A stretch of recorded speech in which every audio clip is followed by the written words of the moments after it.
Hello friends, my name is Sitendra Chaudhary and I welcome to all of you to utilitarian IAS. दोस्तों, अपने YouTube channel पे इस पे हमने जो एनवायरनमेंट और इकोलॉजी की सीरीज स्टार्ट की है उसकी ये सेकंड वीडियो है। पहली वीडियो में जो मैंने डिस्कस किया था, I discussed about the overall strategy and the overall overview of this program जो इसमें हम लोग क्लासेस करने वाले हैं। I also talk about the sources जहाँ से हम वो अपने जो कंटेंट है उसको उठाएंगे। आई also talk about the material जो हम क्लासेस में यूज़ करने वाले हैं। तो ओवरऑल स्ट्रेटजी के बारे में हम लोगों ने फर्स्ट वीडियो में डिस्कस किया है। अगर आप कोई उस वीडियो को देखने में इंटरेस्टेड हैं, अगर आपको जानना है कि हमारा कोर्स कैसा होने वाला है, please go back and watch the first video. आज हम लोग प्रॉपर वे में हमारा सब्जेक्ट स्टार्ट करने वाले हैं। तो पहला और फॉरमोस्ट जो टॉपिक हमारा होता है इस सब्जेक्ट में वो स्टार्ट होता है इकोलॉजी से। So we will start our topic from ecology and environment. तो चलिए इसको हम लोग दोस्तों स्टार्ट करते हैं। लेकिन आगे बढ़ने से पहले we should know the scope of this video, यानी कि हम इस वीडियो में आगे क्या क्या सीखने वाले हैं। बहुत ही इंटरेस्टिंग होने वाला है, आप इसे थोड़ा ध्यान से देखिएगा। आगे इस वीडियो हम लोग जो क्या क्या सीखने वाले हैं, पहले तो हम जानेंगे कि इकोलॉजी एक्चुअली में होता क्या है, इसका मीनिंग क्या है, इसकी डेफिनेशन क्या है, इसके कंपोनेंट्स क्या हैं, इकोलॉजी और इकोसिस्टम के बीच में डिफरेंस क्या होता है। कई लोग यहाँ पे कंफ्यूज हो जाते हैं। तो कई लोगों को लगता है कि इकोलॉजी और इकोसिस्टम एक ही चीज़ होती है, कईयों को लगता है कि वो डिफरेंट चीज़ होती है। लेकिन एग्जैक्ट डिफरेंस मैं आज आपको ये बताने वाला हूँ, तो आप हमारे साथ बने रहिए।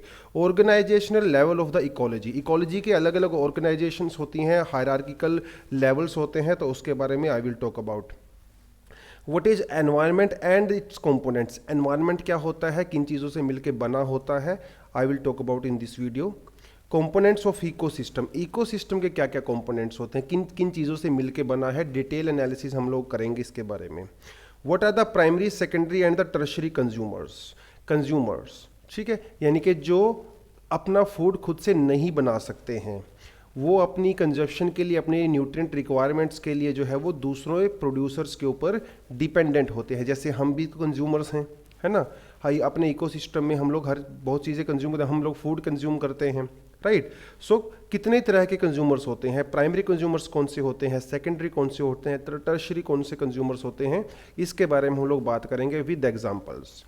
What are autotrophs and heterotrophs, इसके बारे में भी हम लोग बात करेंगे। ऑटोट्रोफ्स क्या होता है, हेट्रोट्रोफ्स क्या होता है, वो अपना फूड कैसे बनाते हैं, उसकी इंपॉर्टेंस क्या है, वो कौन कौन सी चीज़ों के ऊपर डिपेंड करते हैं। All these factors are going to be discussed in this video. What are the biotic and abiotic components of ecosystem, तो हमारा जो ये पूरा चैप्टर है वो इकोलॉजी, इकोसिस्टम, एनवायरनमेंट, इसके कंपोनेंट्स जो है उनके अराउंड ही घूमने वाला है। कौन कौन से बायोटिक फैक्टर्स क्या होते हैं, ए बायोटिक फैक्टर्स कौन कौन से होते हैं, उनके बीच में डिफरेंस क्या है, वो सारी की सारी चीज़ें हम लोग डिस्कस करने वाले हैं। And the last thing that I am going to discuss is what is the detritus and the phytoplanktons. देखिए, बहुत ही इंटरेस्टिंग क्वेश्चन है। ये सारे के सारे टर्म्स जो है हम रेगुलर बेसिस पे पढ़ते होंगे, चाहे हम लोग न्यूज़पेपर पढ़ें, चाहे हम अपना कोई एनसीईआरटी पढ़ते हैं या बुक्स पढ़ते हैं या फिर प्रीवियस ईयर के क्वेश्चंस देखते हैं। आप इस तरह की टर्म्स के जो है अब बार बार आपके सामने आती रहती होंगी। और कुछ स्टूडेंट तो ऐसे होंगे जो डेफिनेटली इन जब ये टर्म्स आपके सामने आती हैं आप उसको गूगल करते हो, उसको कहीं अपने सोर्सेज से पढ़ते हो। लेकिन कई बार ऐसा होता है कि इस तरह की चीज़ें हमारे सामने आती हैं, हम आगे ही निकल जाते हैं, हम उस पर फोकस करने की कोशिश नहीं करते, उसको जानने की कोशिश नहीं करते एक्चुअली में ये है क्या।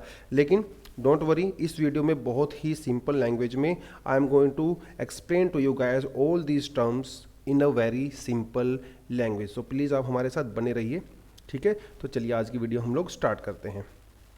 तो डेफिनेटली हम इकोलॉजी से स्टार्ट करने वाले हैं। इकोलॉजी, इकोलॉजी एक्चुअली में होता क्या है, ठीक है। देखिए, logy, physiology, psychology, biology, zoology, जिसके एंड में जूलॉजी लगे, LOGY, अगर ये लगता है तो ये आया है लोगोस के से, लोगोस। और लोगोस का मतलब होता है साइंस और स्टडी, ठीक है। तो समझ लेना कि ये कोई साइंटिफिक स्टडी के बारे में बात करेगा।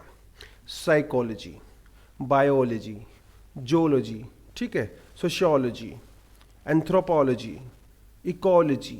तो जिसके एंड में अगर लॉजी यानी कि लोगोस इसका जो इनिशियल वर्ड है जिसका मीनिंग है साइंस और स्टडी, अगर ये कभी किसी के एंड में आ जाए, ठीक है, तो समझ जाना कि it is a branch of some sort of science. Eco, eco, ये इकोसिस्टम की ही एक तरह से आप शॉर्ट फॉर्म इसको समझ सकते हो। तो देखिए हम लोग जो हैं, ठीक है, humans, we are social animals. हमारे आसपास दूसरे एनिमल्स भी हम लोग देखते होंगे, there would be cats, dogs, zebras, है ना, रैट्स, बहुत डिफरेंट तरह के जो एनिमल्स हम अपने आसपास देखते हैं, राइट। और हमारे आसपास हमारा फिजिकल एनवायरनमेंट भी होता है ना, वहाँ पे हीट होती है, टेम्परेचर होता है, एयर होती है, जिससे हम लोग ऑक्सीजन लेते हैं और हम जिंदा रहते हैं। वहाँ पे दूसरे प्लांट्स भी होते हैं जिसके लिए हम फूड के लिए उनके ऊपर डिपेंडेंट होते हैं, राइट। तो हम लोग इंडिविजुअली सर्वाइव नहीं कर सकते, यानी कि कोई भी आदमी जो है यार वो इंडिविजुअली सर्वाइव नहीं कर सकता है। सिर्फ इंसान ही नहीं, दूसरे जो एनिमल्स होते हैं वो भी इंडिविजुअली सर्वाइव नहीं कर सकते हैं। इवन जो प्लांट्स होते हैं वो भी इंडिविजुअली जो है सर्वाइव नहीं कर सकते हैं। प्लांट्स को भी जो है पोलिनेशन के लिए, अपने रिप्रोडक्शन के लिए जो है वो दूसरे फैक्टर्स के ऊपर डिपेंड करते हैं। जैसे वो सोइल के ऊपर डिपेंड करते हैं, हीट के ऊपर डिपेंड करते हैं, कार्बन डाइऑक्साइड के ऊपर डिपेंड करते हैं, सनरेज के ऊपर डिपेंड करते हैं, और पोलिनेशन के लिए वो बटरफ्लाइज के ऊपर डिपेंड करते हैं, राइट। तो जितने भी यहाँ पे लिविंग थिंग्स होती हैं ना, they are not able to sustain themselves individually. तो जितने भी हम यहाँ पे लिविंग ऑर्गेनिजम्स रहते हैं, we need each other for the survival, right. तो जितने भी लिविंग ऑर्गेनिजम्स होते हैं, definitely they interact with each other in order to survive. और सिर्फ आपस में ही इंटरेक्शन से काम नहीं चलेगा, they need physical components also, they need oxygen, they need carbon dioxide, they need heat, right। उनको इन चीज़ों की भी रिक्वायरमेंट होती है। तो इन जो सारी चीज़ों की जो स्टडी होती है, ठीक है, उसको ही हम लोग इकोलॉजी बोलते हैं, इकोलॉजी, ठीक है। अगर ये जो है दो वर्ड से मिलके बना है, कई बार वो स्टेट पीसीएस वगैरह में या वनडे जो एग्जाम्स होते हैं इस चीज़ों के थोड़ी थोड़ी सी फैक्चुअल इन्फॉर्मेशन हमारे कई बार पूछ लेता है। तो इकोलॉजी जो है दो वर्ड से मिलके बना है, ओइकोस एंड लोगोस। लोगोस के बारे में आपको पहले ही बता चुका हूं, जिसके सामने बाद में अगर लोगोस लगता है तो समझ लो it is talking about some sort of scientific study, right. Logos का मतलब हो गया हमारा स्टडी, ओइकोस का मतलब होता है होम और प्लेस टू लिव। तो it is a study of a place where we live. We मतलब species, like humans, all other animals, plants. तो हमारा जो घर है, ये प्लेनेट जो हमारा है, ठीक है, जहाँ पे हम लोग रहते हैं, इसकी जो साइंटिफिक स्टडी होती है उसको ही हम लोग बोलते हैं इकोलॉजी, ठीक है। तो all species, all human beings, all animals, all plants, they interact with each other and along with that they interact और दे यूज फिजिकल कंपोनेंट्स ऑल्सो। तो भैया जो ये लिविंग नॉन लिविंग के बीच का जो इंटरेक्शन है, जो इनके बीच का जो ये जो इंटरप्ले चलता है सर्वाइवल के लिए, ये सारी की स्टडी को ही हम लोग इकोलॉजी बोलते हैं। अगर मैं सिंगल और सिंपल टर्म में मैं आपसे बात करूं, ये कौन है, इनका नाम है अर्नस्ट हैकल। इन्होंने सबसे पहले अपनी बुक में जो है इस वर्ड का, इकोलॉजी वर्ड का यूज किया था। इन्होंने कई दूसरे वर्ड का यूज़ भी किया है, जैसे इन्होंने प्रोइटिस वर्ड का यूज़ किया है जो पहले के भी किसी ने नहीं किया, ठीक है। तो ये जो है जर्मनी से बिलोंग करते थे, बहुत ही पहुंचे हुए आदमी थे भैया। नॉट ओनली इकोलॉजिस्ट, ये जूलॉजिस्ट भी थे, बोटनिस्ट भी थे, ये जो है फिलोसोफर भी थे, ये आर्टिस्ट भी थे, बहुत कुछ थे ये लोग, ठीक है। अर्नस्ट हैकल इनका नाम है। कई बार वो पूछ लेता है छोटे मोटे एग्जाम्स में कि इकोलॉजी जो टर्म है वो किसने दिया था, ठीक है। तो थोड़ा सा इसको आपने ध्यान रखना है। अर्नस्ट हैकल ने जो है वो चार्ल्स डार्विन का आप सबने नाम सुना होगा, थ्योरी ऑफ एवोल्यूशन जिन्होंने दिया था कि इस दुनिया में जितने भी जो स्पीसीज़ हैं सब कहीं ना कहीं एक दूसरे से इंटरकनेक्टेड हैं और इवोल्यूशन के थ्रू वो एक दूसरे के चेंज हुए, यानी कि बेसिकली हम लोगों का सबका जो एंसेस्टर है वो कॉमन है। तो वो डार्विन ने बोला था and he was the supporter of Darwin.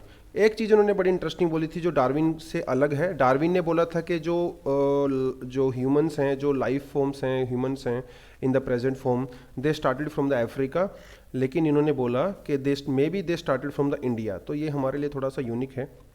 तो इन्होंने बोला था कि इंडियन सब कॉन्टिनेंट में जो ये सब कुछ स्टार्ट हुआ है।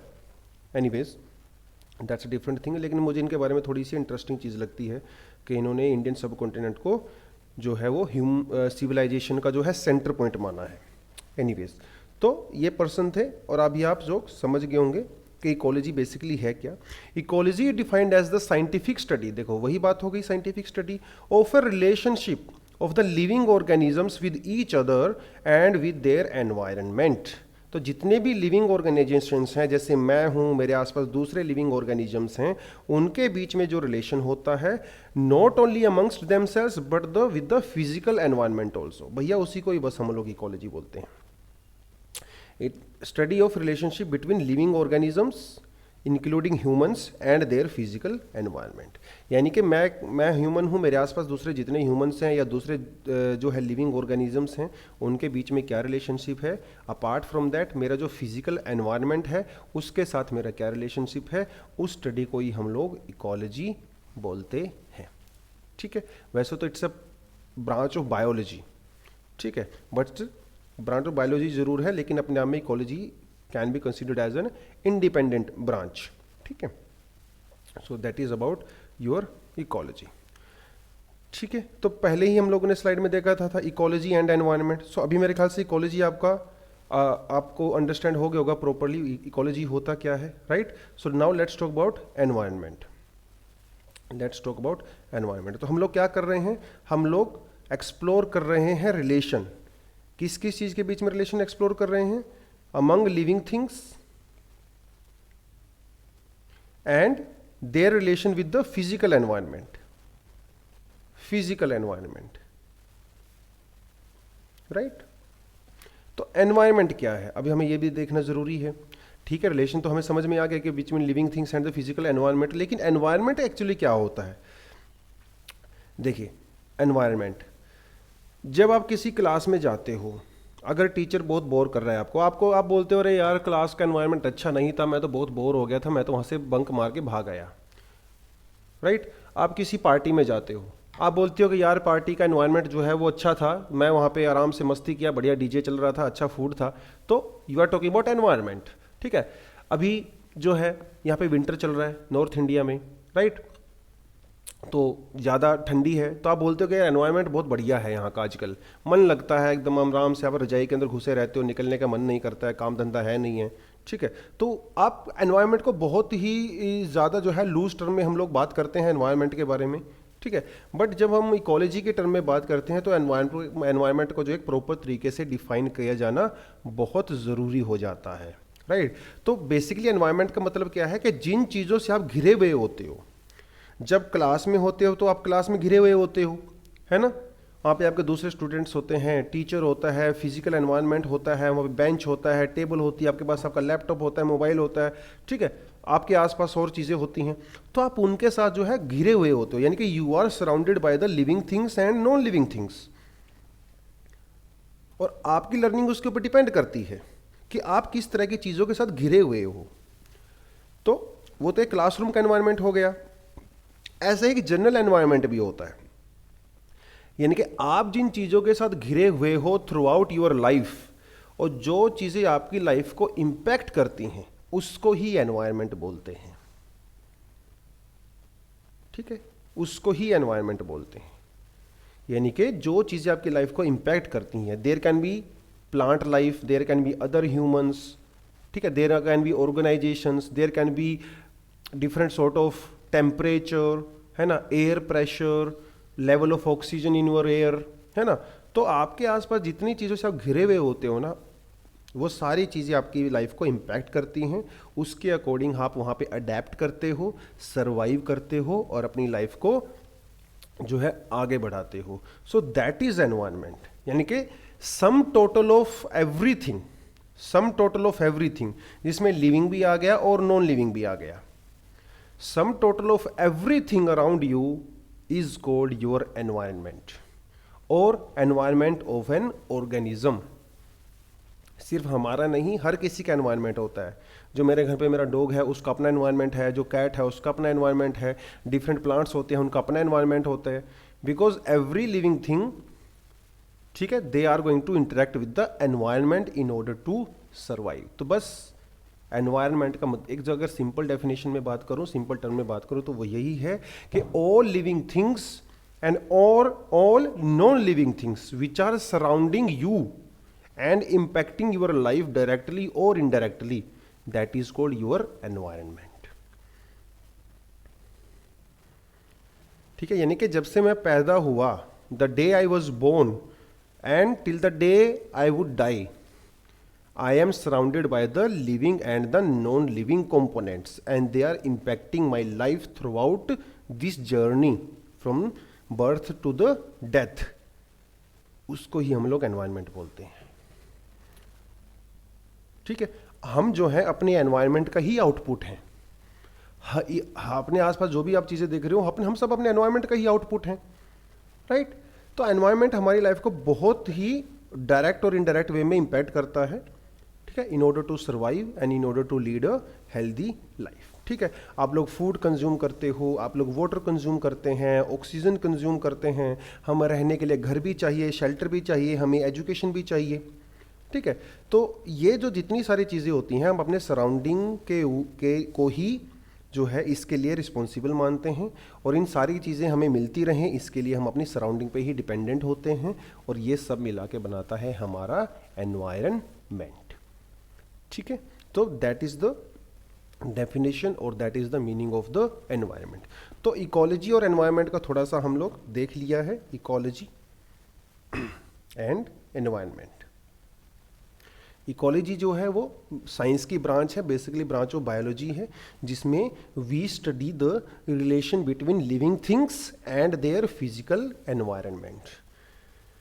ठीक है, और एनवायरनमेंट क्या है?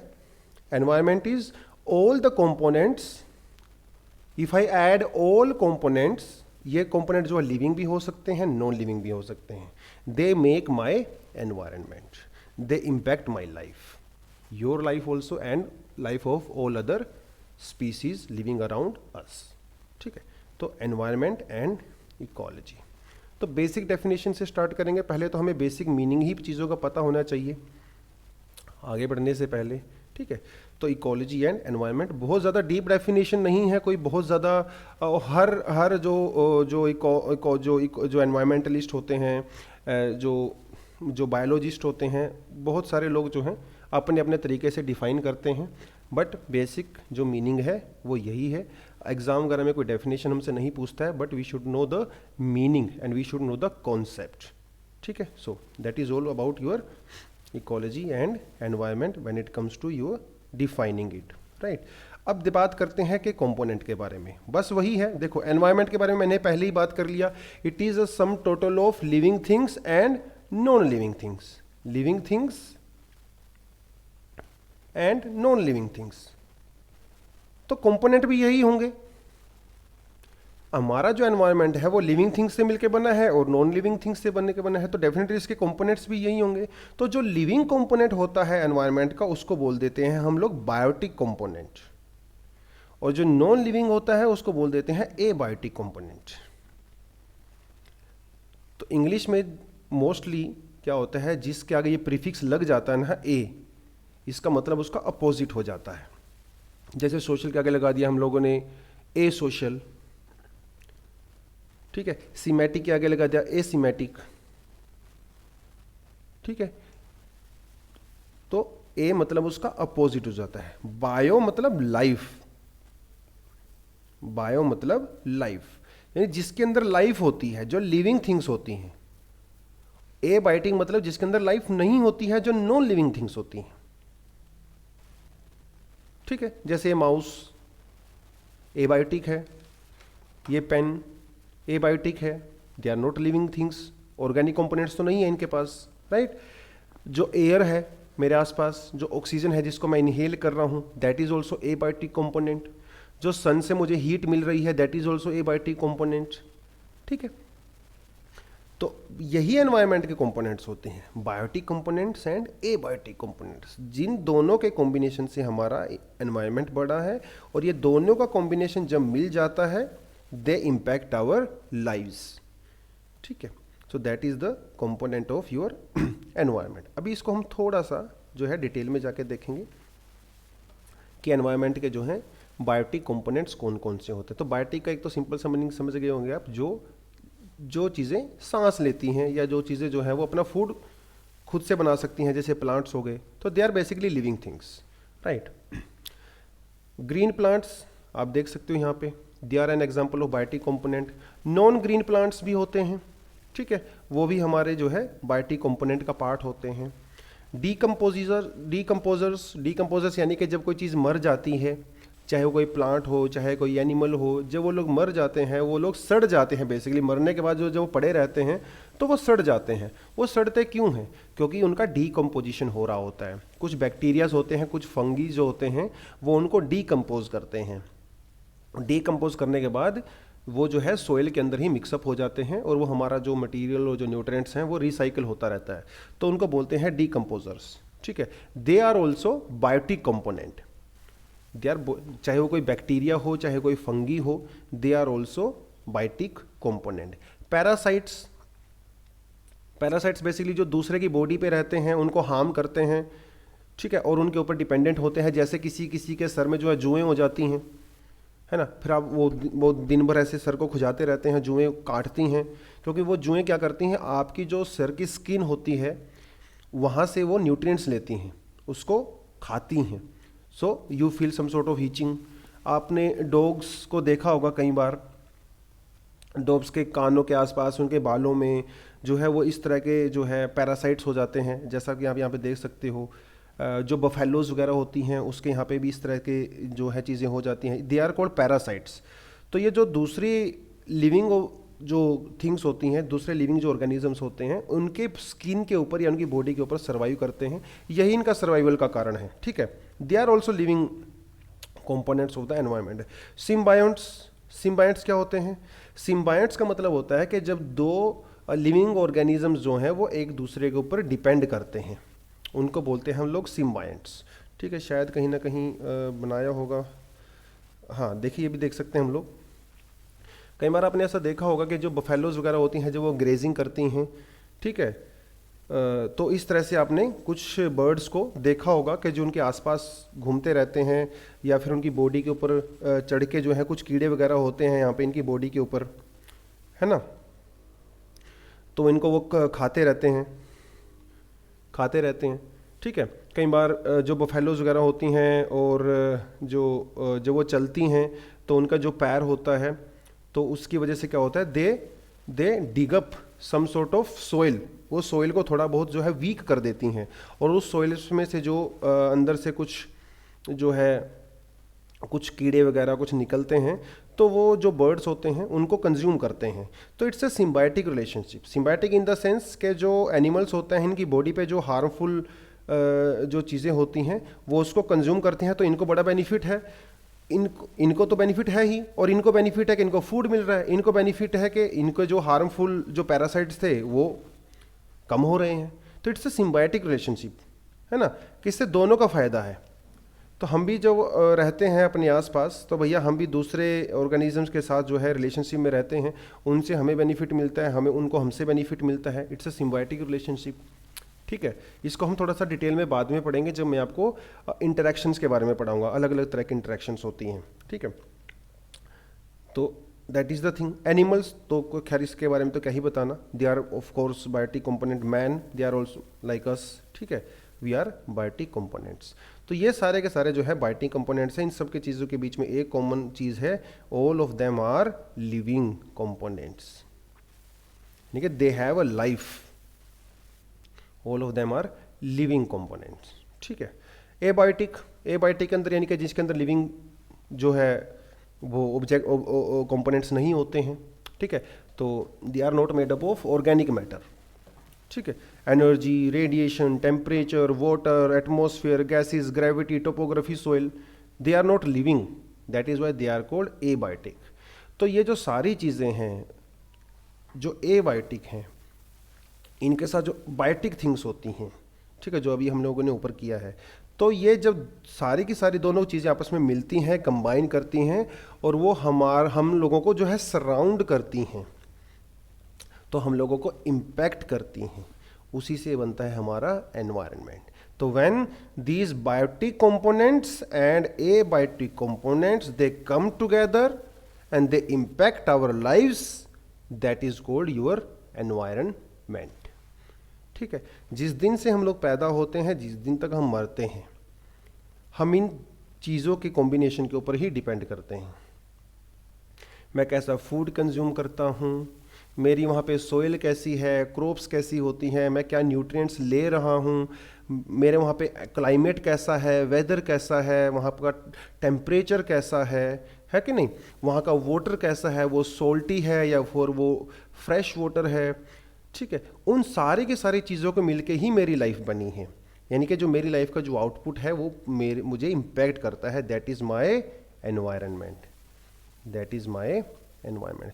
तो these are the two components of environment. थोड़ा सा मैंने स्लो कराया है, मैं बार बार रिपीट कर रहा हूँ, जानबूझ के रिपीट कर रहा हूँ ताकि आपको एकदम अच्छे से you can get the idea behind environment, ठीक है। यही जो दो कंपोनेंट होते हैं हमारे बायोटिक और एबायोटिक, यही दोनों कंपोनेंट हमारे इकोसिस्टम के भी होते हैं, इकोसिस्टम के भी होते हैं, ठीक है। तो जब इकोसिस्टम देखेंगे तो उसमें भी I will talk about these two components, ठीक है। चलिए, तो एनवायरनमेंट के समझ में आ गया, what is environment, what is the meaning of environment, definition of environment, components of environment, what is abiotic component and abiotic component, ecology का मतलब समझ में आ गया, ठीक है, okay. So that is the thing so far we have covered. आगे हम लोग जाने वाले हैं level of organizations. Level of organization, organization का मतलब क्या होता है। हम अपने आसपास ऑर्गेनाइजेशन देखते हैं, जैसे सिंपली हमारा जो स्कूल या कॉलेज होता है, that is also an organization, right. उस ऑर्गेनाइजेशन में क्या होता है, there is a proper hierarchy. जैसे हमारा जो स्कूल होता है उसमें प्रॉपर हायरार्की होती है कि नहीं होती है। पहले मतलब there are people who are sitting in that organizations and they are following some sort of rules and regulations according to their profile। जैसे कोई पियून होता है, पियून का एक डिफाइंड रोल होता है ना। पियून से ऊपर जो है वो टीचर होते हैं, उससे ऊपर जो है प्रिंसिपल होते हैं, उनसे ऊपर जो है वहाँ की मैनेजमेंट के मेंबर्स होते हैं। तो एक हायरार्की होती है हर ऑर्गेनाइजेशन में। पहले छोटे ऑफिसर होंगे, उसके बाद बड़े ऑफिसर होंगे, उसके बाद उनसे बड़े ऑफिसर होंगे, है नहीं। पहले सिंपल पुलिसमैन होगा, एएसआई होगा, एसआई होगा, है ना, असिस्टेंट सुपरिटेंडेंट ऑफ पुलिस होगा, उसके बाद सुपरिटेंडेंट ऑफ पुलिस होंगे, उसके बाद आईजी होंगे, है ना, तो उसके बाद सेक्रेटरी होंगे। तो एक ऑर्गेनाइजेशन के अंदर एक प्रॉपर हायरार्की होती है। आप जितने भी अपने घर, हमारी फैमिली भी तो एक some sort of loose organization है, पर है तो ऑर्गेनाइजेशन। हमारी फैमिली में भी हायरार्की होती है ना। किसी के फैमिली में जो है पहले मम्मी होंगी, उनसे उनके जो है डिसीजन लेने की पावर उनके बाद फादर के पास होगी, उसके बाद हो सकता है वो जो सबसे एल्डर पर्सन होंगे वो भी हो सकता है। तो ये लूज होता है। किसी किसी में जो है वो मदर के पास ज़्यादा पावर होती है, फिर ग्रैंड मदर के पास ज़्यादा पावर होती है। So it's a organization, it is also some sort of hierarchy, hierarchy होती है, ठीक है। लोअर लेवल से हायर लेवल तक हायरार्की होती है। हर लेवल पे अपनी अपना जो है रोल प्ले किया जाता है और उसी से जो है हमारा पूरा सिस्टम बैलेंस होकर चलता है और उसी से हमारा सिस्टम जो है वो सस्टेन हो सकता है। तो ये तो हमारा सिंपल ऑर्गेनाइजेशन हो गया, सिंपल हायरार्की हो गया। हमारे इकोलॉजी के अंदर भी जो है ऑर्गेनाइजेशंस होती हैं, उसके अंदर भी हायरार्की होती हैं। यानी कि there is a some sort of pyramid, there is a some sort of pyramid.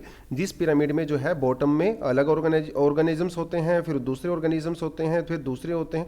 सो एक हायरार्की होती है, एक लेवल होता है, ठीक है, from individual level to broader organizational और ब्रॉडर ओवरऑल इकोसिस्टम और बायोस्फीयर की हम लोग बात करने वाले हैं। तो ये एक ऑर्गेनाइजेशनल जो होती है, ऑर्गेनाइजेशन के जो लेवल होते हैं इकोलॉजी में, लेट्स टॉक अबाउट दिस, ठीक है। बिल्कुल बेसिक से स्टार्ट करेंगे, यानी बिल्कुल पहले लेवल से स्टार्ट करेंगे, पहले लेवल से स्टार्ट करेंगे, ठीक है। तो सबसे पहले तो भैया कौन आएगा, सिंगल पर्सन ही आएगा। जैसे मैं अगर ऑर्गेनाइजेशन की बात करता हूँ, ठीक है, एक स्कूल के ऑर्गेनाइजेशन की अगर मैं बात करता हूँ, तो सबसे छोटा लेवल कौन है स्कूल में, यानी कि जहाँ से बिल्कुल स्टार्ट होता है, student, and it is not a group of student. तो पहले किसी इंडिविजुअल स्टूडेंट से ही हम लोग स्टार्ट करेंगे, क्योंकि इंडिविजुअल स्टूडेंट को मिला के ही ग्रुप ऑफ स्टूडेंट बनेगा। तो जो सबसे छोटी यूनिट होगी इस ऑर्गेनाइजेशन की, जो सबसे छोटी यूनिट होगी, it will start from the individual level. तो यहाँ पे मैं स्कूल का एग्जाम्पल ना देके I will take an example of ecological system और इकोसिस्टम, ठीक है, उसके बारे में बात करूंगा। So first we will start from the individual level. Individual level, तो यहाँ पे 1 2 3 4 5 और 6 there are 6 ecological organizational levels.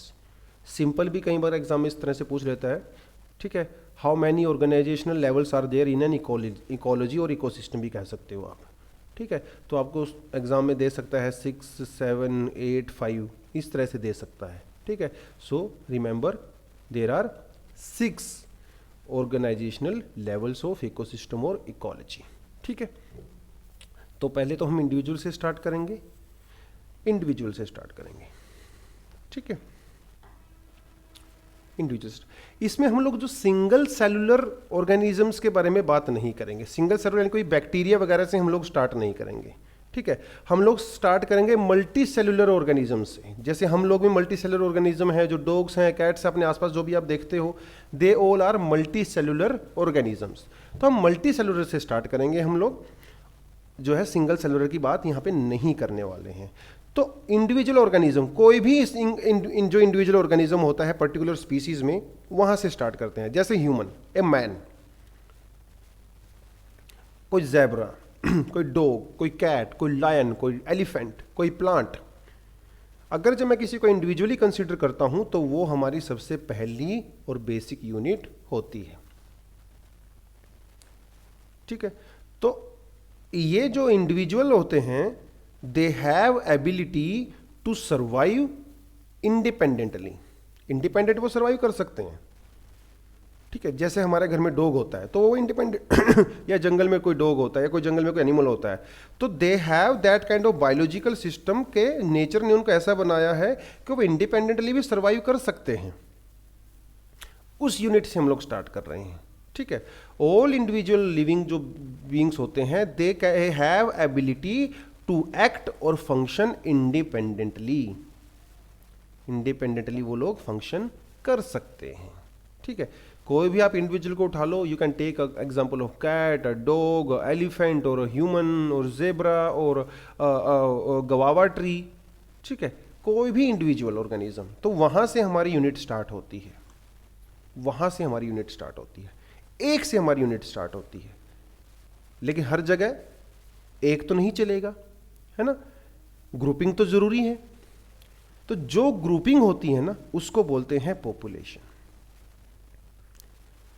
उसको बोलते हैं पॉपुलेशन, ठीक है।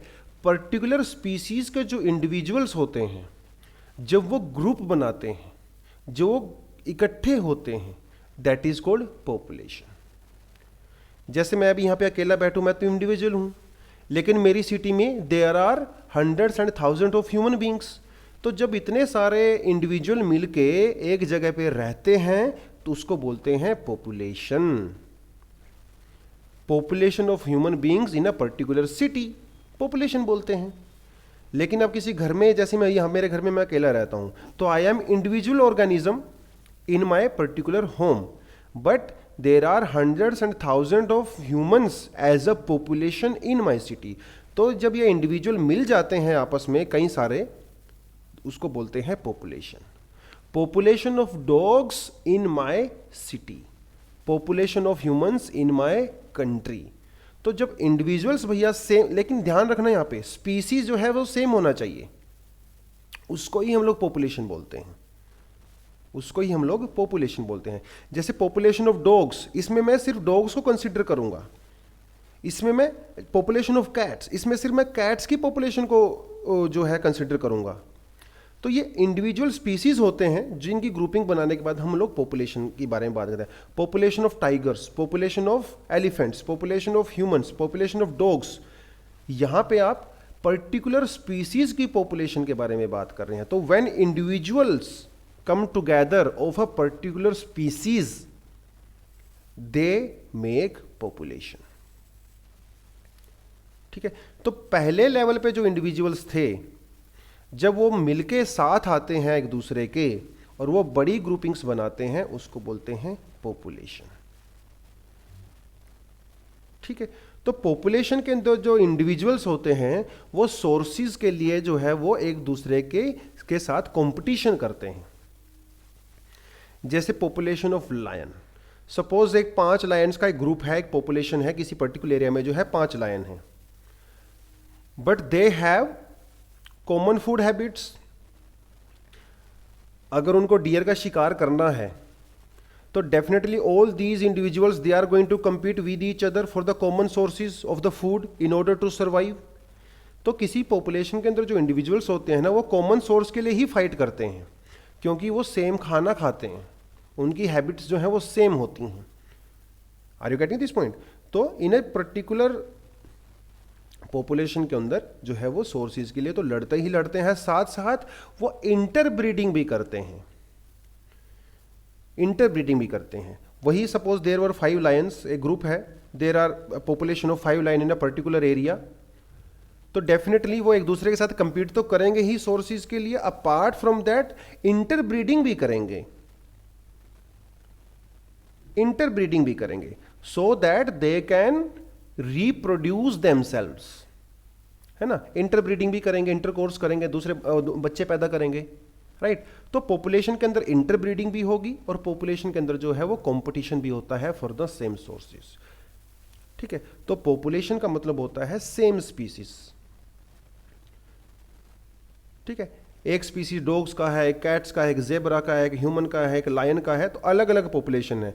तो ये जो अलग अलग पॉपुलेशन होती है ना, वो एक दूसरे के बीच में इंटरब्रीडिंग नहीं कर सकते हैं, नो, एक दूसरे के बीच में इंटरब्रीडिंग नहीं कर सकते हैं, आपस में इंटरब्रीडिंग कर सकते हैं, ठीक है। जैसे dogs and cats, number of dogs, number of cats, number of population of dogs, population of cats, तो they can not interbreed amongst each other, है ना। डॉग्स और कैट्स इंटरब्रीड नहीं कर सकते हैं, तो ऑफस्प्रिंग नहीं होगा, राइट। तो एक तो वो कंपटीशन कर रहे हैं सोर्सेज के लिए, दूसरा वो इंटरब्रीडिंग भी कर रहे हैं, ठीक है। That is called your population. जैसे आप यहाँ पे देख सकते हो, जैसे आप यहाँ पे देख सकते हो, ये सारे के सारे जो हैं, जो विल्डर बीस्ट हैं, वो एक साथ आ गए हैं, तो दे मेक अ पॉपुलेशन, है ना। ये जो है डियर्स हैं, they make a population because same species है। Zebra, they also make population, है ना। Dogs, they also make population. Cats, they also make population. Humans, they also make population. तो स्पीसीज सेम होना चाहिए, ठीक है, स्पीसीज सेम, और एक से ज्यादा होना चाहिए, क्योंकि एक होगा तो इंडिविजुअल होगा, 2, 3, 4, 5, 200, 2 लाख, 4 लाख जो है, जब एक साथ आते हैं तो दे मेक अ पॉपुलेशन, ठीक है। दो चीजें तो बहुत इंपॉर्टेंट हैं। First of all, they compete with each other for the common sources and they interbreed also, so that is the characteristic of a population। तो ये हमारा सेकेंड ऑर्गेनाइजेशनल लेवल है। थर्ड ऑर्गेनाइजेशनल लेवल जो है हमारा वो है that is community. So now that we have talked about the population, we are going to move forward for the community. तो पॉपुलेशन में एक चीज़ हम लोगों ने देखी कि जो इंडिविजुअल्स होते हैं उनकी ग्रुपिंग को वी कॉल अ पॉपुलेशन। उसमें हमने डिफरेंट एग्जांपल्स भी देखे। So now if I need to talk about the community, इसमें क्या होगा, कम्युनिटी में जो है अलग अलग पॉपुलेशन जो हैं वो एक साथ आती हैं। पॉपुलेशन में अलग अलग जो इंडिविजुअल्स होते हैं वो ग्रुपिंग करते हैं। कम्युनिटी में जो अलग अलग पॉपुलेशन होती हैं वो ग्रुपिंग करती हैं। जैसे मैं अपने घर में बैठा हूँ इंडिविजुअल, लेकिन जो दूसरे ह्यूमन बींग्स हैं मेरे सिटी में they will make a population. लेकिन क्या मेरी सिटी में सिर्फ ह्यूमन्स ही एक स्पीसीज हैं? No, there are other species also, there are other population also, population of dogs, population of cats, population of particular plant, population of rats, rabbits, etcetera etcetera. तो ये जो अलग अलग पॉपुलेशन होती हैं ना, जब वो एक साथ आती हैं they make a community, they make a community. जैसे किसी फॉरेस्ट में, ठीक है, वहां पे डॉग्स भी होंगे, कैट्स भी होंगी, डियर्स भी होंगे, लायन भी होंगे, लेपर्ड भी होंगे, जेब्रा भी होंगे, एलिफेंट्स भी होंगे, अलग अलग पॉपुलेशन होती हैं। ग्रास भी होंगे, ट्रीज भी होंगे, राइट। सो अलग अलग पॉपुलेशन जब मिलती हैं तो वो आपस में कम्युनिटी बनाती हैं। तो particular area a particular area which it is a demarcated geographical area, a particular area जो होता है वहाँ पे अलग अलग populations रहती हैं, वो एक दूसरे के साथ interact करती हैं, and that is called community. Interaction जो बहुत important है, क्योंकि कोई भी population जो है वो individually survive नहीं कर सकती. कम्युनिटीज़ में जो पॉपुलेशन होती हैं, in order to survive there must be interaction. जैसे लायंस होते हैं या डियर होते हैं, ठीक है, एक पर्टिकुलर एरिया में लायंस की पॉपुलेशन रहती है और डियर्स रहते हैं. तो सर्वाइव करने के लिए जो है लायन को डियर की रिक्वायरमेंट होती है, बिकॉज वो उनका प्रे होते हैं, so they need to eat them, इसलिए सर्वाइवल चाहिए उनको. That is why they will interact. Interaction कई तरह का हो सकता है. प्रेडेटर प्रे का इंटरैक्शन भी हो सकता है, सिम्बायोटिक रिलेशनशिप भी हो सकते हैं. तो there are different sort of interactions. ये जो डियर होता है is a grass eater, right. वो किसके लिए, वो किस पॉपुलेशन के ऊपर डिपेंड है? ग्रास के ऊपर डिपेंड है, राइट. तो अलग अलग जो पॉपुलेशन होती हैं वो एक दूसरे के ऊपर डिपेंड करती हैं, इंटरैक्शन करती हैं, उनके बीच में जो है इंटरकनेक्शंस होते हैं, डिफरेंट सॉर्ट ऑफ इंटरकनेक्शंस. तो that is how community is made. ठीक है, समझ गए तो अच्छे से इसको आप. तो इंडिविजुअल, जब इंडिविजुअल्स ग्रुपिंग करते हैं तो पॉपुलेशन बनाते हैं. जब अलग अलग पॉपुलेशन एक पर्टिकुलर डिमार्केटेड ज्योग्राफिकल एरिया में रहती हैं और आपस में इंटरकनेक्शंस करती हैं, इंटरैक्शंस करती हैं, तो that is how communities are made. It is an assemblage of population. Population का इकट्ठा होती हैं, प्लांट्स, एनिमल्स, बैक्टीरिया, फंगी, जो भी डिफरेंट तरह की population. That is the third level. Fourth level होता है हमारा इकोसिस्टम. ठीक है, इकोसिस्टम के जो ये वर्ड है सबसे पहले यूज किया गया था बाय ए टेंसले इन 1935. जो इकोसिस्टम होता है ये क्या होता है? जो उतने भी लिविंग ऑर्गेनिजम्स होते हैं, पॉपुलेशंस होती हैं, कम्युनिटीज होती हैं, इंडिविजुअल्स होते हैं, वो क्या करते हैं? वो अपने फिजिकल एनवायरनमेंट के साथ इंटरेक्शन करेंगे. Suppose take an example of me. तो continuously I need to interact with my physical environment. मैं temperature, carbon dioxide, air, soil, heat etcetera etcetera in order to survive. तो ये जो रिलेशनशिप होता है ना, इस रिलेशनशिप को ही हम लोग जो है इकोसिस्टम बोलते हैं. तो ecosystem is an ecological system in which living things interact with the non living things और living components interact with the physical component. That is the ecosystem. और इकोलॉजिकल सिस्टम मतलब इकोसिस्टम. ठीक है, तो कंटिन्यूस इंटरेक्शन करना बहुत जरूरी है, तभी तो हम लोग सर्वाइव कर पाएंगे, अदरवाइज तो सर्वाइव नहीं कर पाएंगे. ठीक है, ओके. जो फिफ्थ होता है that is called biome. Biome क्या होता है? बायोम एक बहुत ही इंटरेस्टिंग टर्म है. बायोम जो है हमारा जो बायोस्फीयर होता है, इसमें एक पर्टिकुलर एक एरिया होता है, पर्टिकुलर लार्ज एरिया. जिस पर्टिकुलर लार्ज एरिया में on the basis of vegetation, on the basis of temperature, on the basis of particular plant species, on the basis of particular climatic conditions, हम उस area को define करते हैं.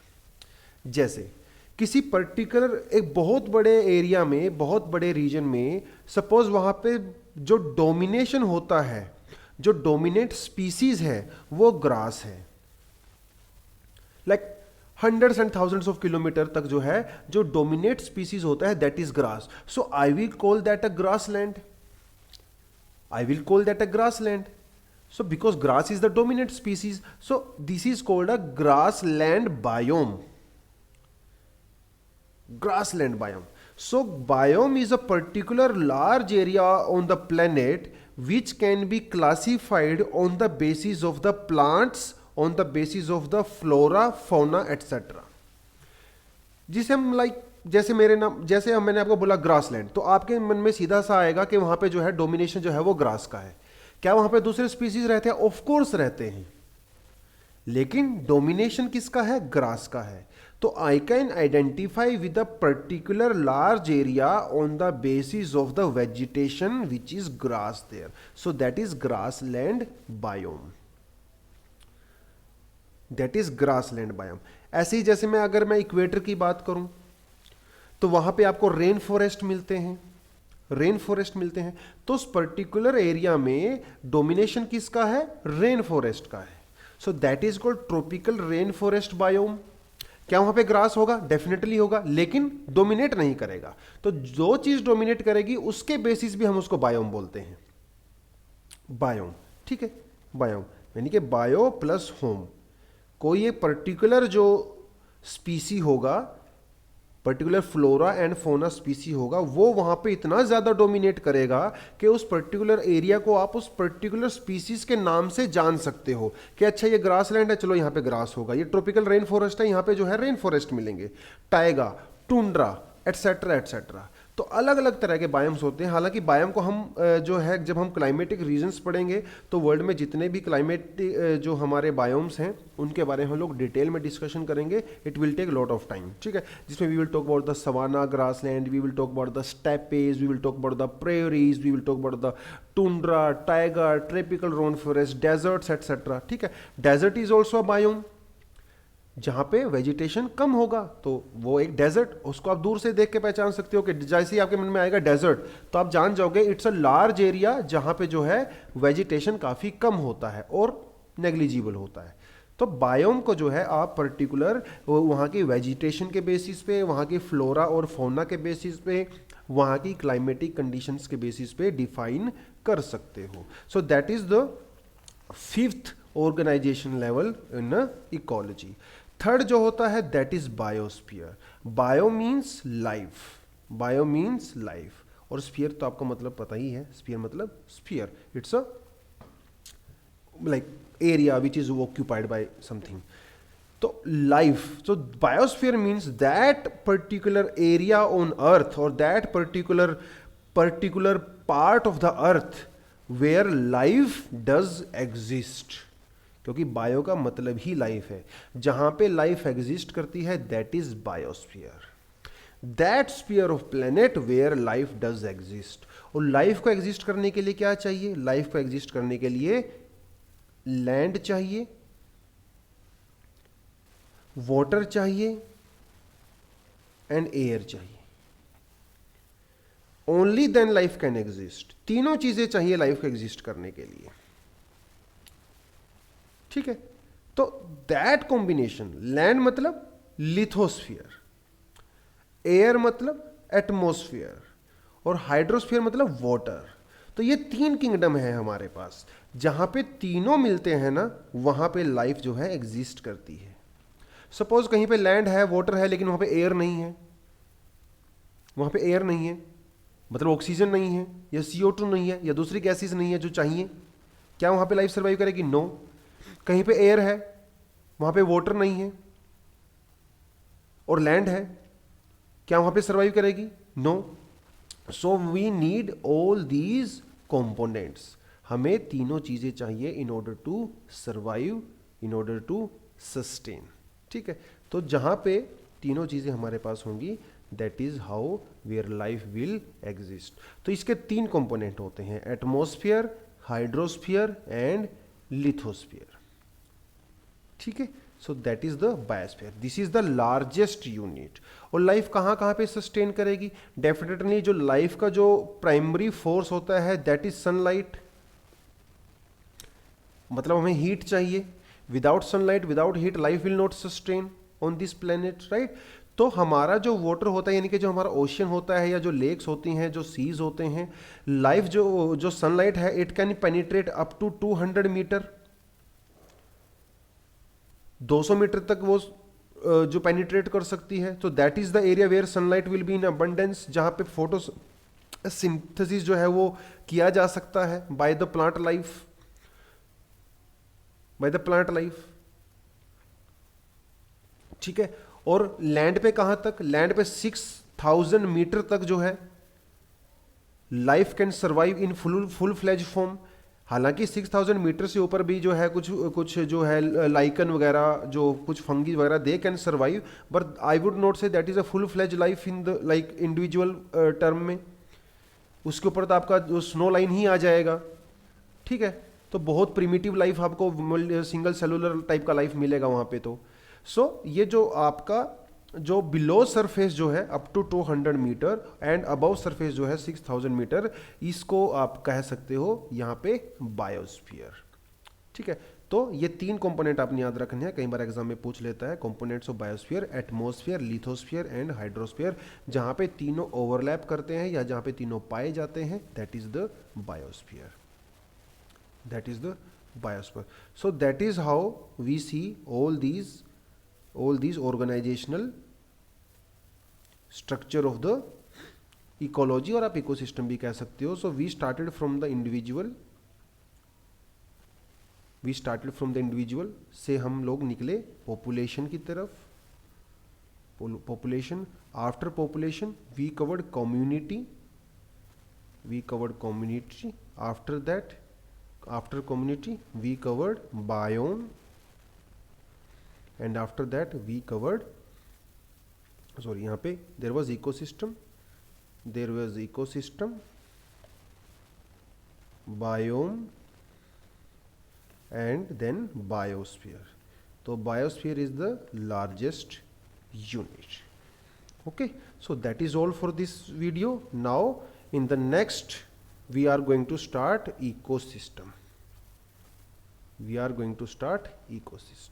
ठीक है, okay, thank you very much and all the best.